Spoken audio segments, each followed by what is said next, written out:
श्रीवर्धन तालुक्यातील दांडा वाबेलवाडी येथील स्मशानभूमीची अवस्था अत्यंत दयनीय. एक अत्यंत संतापजनक आणि चीड आणणारी बातमी समोर येते.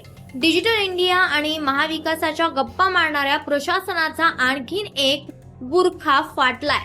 श्रीवर्धन तालुक्यातील दांडा वाबेलवाडी येथील स्मशानभूमीची अवस्था इतकी दयनीय झालेली आहे की जिवंतपणीच काय तर मृत्यूनंतरही माणसाची फरफट थांबायला तयार नाहीये.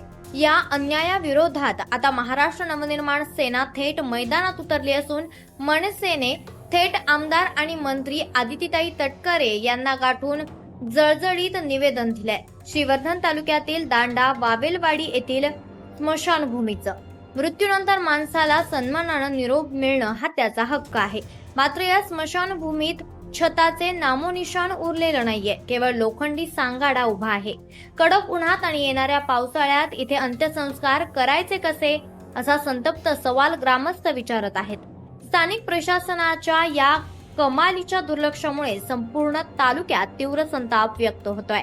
हाच ज्वलंत विषय नुकत्याच झालेल्या जनता संवाद कार्यक्रमात चर्चेला गेला.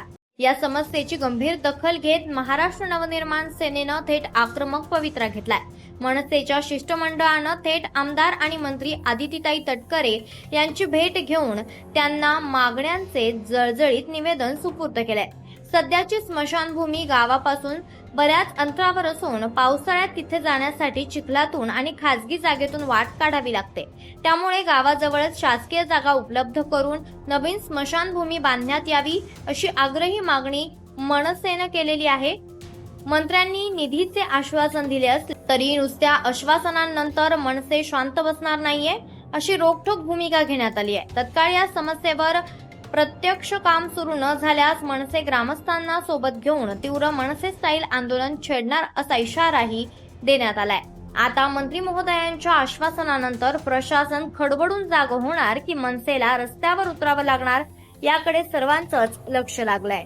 प्रतिनिधी संदेश घोलप, श्रीवर्धन, रायगड.